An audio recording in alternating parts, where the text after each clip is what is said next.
həyat bir sallaxana, hər kəs öz növbəsini gözləyir. Zaman qəddar bir qəssab ömrü tikə-tikə sözləyir. Mən bu poladın soyuqluğunda tapdım öz həqiqətimi. Siz zərəngi vitrinlərdə itirdiniz şəxsiyyətinizi. Bax bu baltanın cizgisinə, o bir xronologiyadır. Sizin mən dediyiniz şey sadəcə bir patologiyadır. Mən sətirləri kəsirəm, mən hissləri doğayıram. Sizin o saxta cənnətinizə mən nifrət paylayıram. Dilim itilənmiş bir ülgüc ruhum bu işin ustası. Hər misram cəmiyyətin o qaranlıq xəstəlik xuzası. Siz rəqəmlərin qulusunuz, mən isə sükutun sahibi. Bu absurd teatrda mən qaranlığın ən son nəvibi.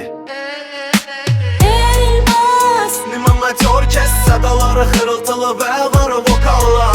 Elmas Limonatör kəs sədaları xırıltılı və ağır vokallar. Elmas Limonatör kəs sədaları xırıltılı və ağır vokallar. Elmas Limonatör kəs sədaları xırıltılı və ağır vokallar. Qəssab baltası bu bir cəza deyil, bu bir təmizlikdir. İnsanın öz daxili zülməti ilə olan üzləşməsidir. Biz sümükləri deyil, biz yalanları parçalayırıq. Və bu qanlı masada biz yenidən doğuluruq. Kəs! Ayır, təmizlə!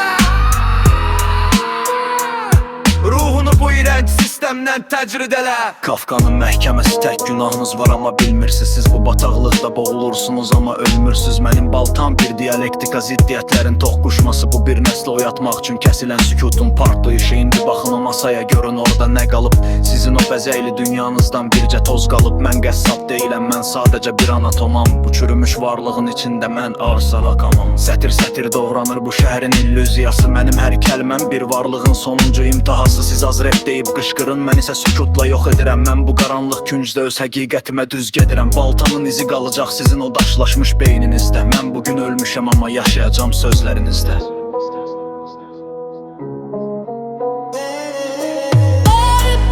Elmas Limonatör kes sədaları xırıltılı və ağır vokallar. Elmas Limonatör kes sədaları xırıltılı və ağır vokallar. Elmas Limonatör kes sədaları xırıltılı və ağır vokallar. Elmas Limonatör kes sədaları xırıltılı və ağır vokallar. Ayırdınız. Həqiqət hansıdır amma? Masa indi təmizdir, amma yadda saxlayın. Bölünmüş bir ruhu birləşdirmək üçün gərək əvvəl onu tam parçalayasınız da. Lucifer pərdə enir.